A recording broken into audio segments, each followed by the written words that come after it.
Hey folks, welcome back to Stone Post Outdoors. Today we're doing a little something different for Thanksgiving and we're going to smoke an entire goat leg. Globally, goat is one of the most widely consumed meats. It's a tender, mild meat that pairs well with all kinds of different seasonings, takes smoke really well. It's a good all-around protein that you can make lots of different dishes with. Here it is, the whole hind leg of a Nigerian dwarf goat. This is actually a goat that I raised and butchered myself. To start with, I trimmed all of the fascia off, kind of the snotty part of the meat that goes in between the muscle and the skin. Trimmed off some fat, and now we're going to get the marinade ready so that we can marinate it and get it ready to go on the smoker. I'm going for a mild barbecue flavor on this goat leg. So for my marinade, I'm going to get my Ziploc bag, put my goat leg in there, get as much meat down towards the bottom as you can so it can soak up that marinade, but we'll also rotate the bag so that we can keep the meat in the marinade, keep it stirred. For my marinade, I'm going to use this Blues Hog Smoky Mountain Barbecue sauce, this Worcestershire sauce, and a little bit of Sprite to help break down and tenderize the meat.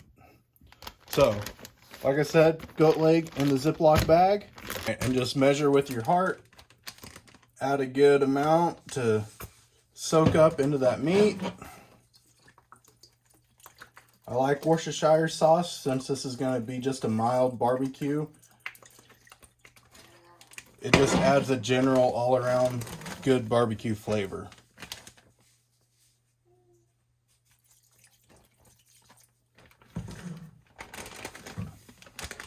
Now we'll seal that up and kind of massage that into the meat. Make sure that you get all the meat coated so that it can start absorbing into the meat and get everything marinated. We're going to put that in the fridge for a couple hours and then we're going to throw it on the smoker. Well, our goat leg's been marinating for about 8 hours now. I'm going to take it out of the Ziploc bag, put it in this pan, get it seasoned up, and throw it on the grill. Go ahead and save your marinating combination of whatever you chose to marinate in. We're going to use that later when we braise this.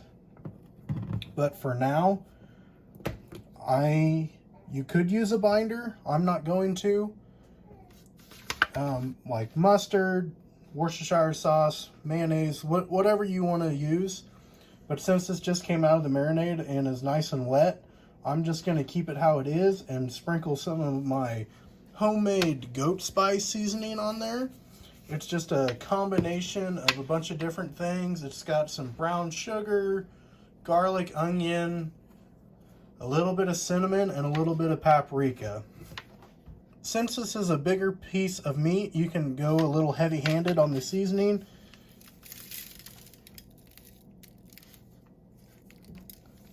Rub in any dry spots there. Make sure to get a nice even coating. Get the shank down here. And I'm going to use this pan to braise in. So don't worry about, cleaning this pan out or anything, or getting extra seasoning in the pan, because it's just gonna go into the braise. Make sure you get all the sides nice and good. There's lots of cracks and crevices, so make sure you rotate it and get all the sides nice and coated. Now that we're all seasoned up, we're going to let it rest for about 10 minutes to let that seasoning really adhere, let the excess moisture sweat out, and then we'll take it out to the pellet grill.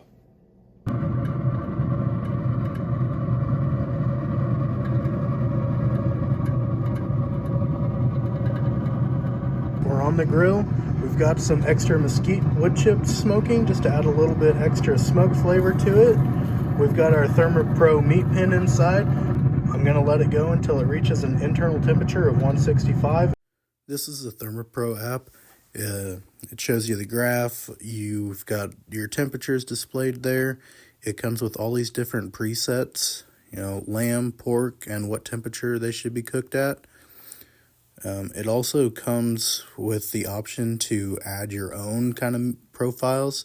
So you can add your target temp, add whatever temperature you want, name them, keep them all labeled, know when it's cooked. You can go through the chart and it shows you the progress that it's made, different times, different temps. It comes with 4 different probes, so you can have 4 different things cooking at the same time. You can adjust your notification settings right here, and it's just been a great all-around tool for letting me know what temperature my food is at without guessing. So after 4 hours on the grill, we finally reached temperature and we've got a nice spark developed. So I'm going to go ahead and add my braising liquids and wrap it up in tinfoil and then get it back on the grill. I'm adding my original marinade, what's left of it.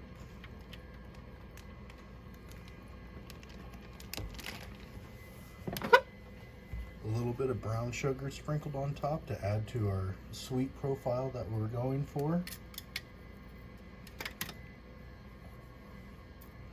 You can add a little bit to the side of the pan there.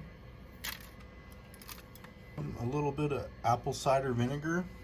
I usually add just a splash of vinegar to my barbecue dishes just to help kind of break down everything, and vinegar is just a good all-around barbecue additive. Another splash of Worcestershire sauce on there. A little bit of barbecue sauce drizzled all along, and you can brush that in too if you want. I think I will just to get a nice, just because I want to. I added a little bit of water and a few pats of butter just to make sure that I've got enough moisture. Now I'll wrap it up in tin foil, put my probe back in, and back on the grill until it reaches 200. Well, here's how we ended up last night at about 2:30. After about 6 hours, we got her to temp. It's been resting all night. It's probably pretty cooled off by now, but it shreds pretty easy.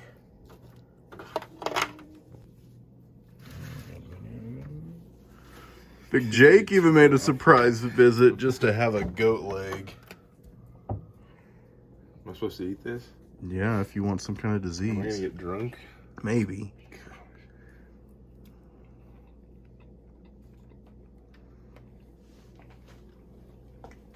Not bad. Not bad. You can serve this just like turkey with mashed potatoes and gravy, slice it up like a brisket, or just shred it and make sandwiches or tacos out of it. Very versatile. It definitely has that mild barbecue flavor that I was going for. Nice meat pulled in here. Thanks for hanging out with me on this Thanksgiving cook. If you guys like outdoors, hunting, fishing, make sure to like and subscribe. Happy Thanksgiving, and we'll see you on the next one.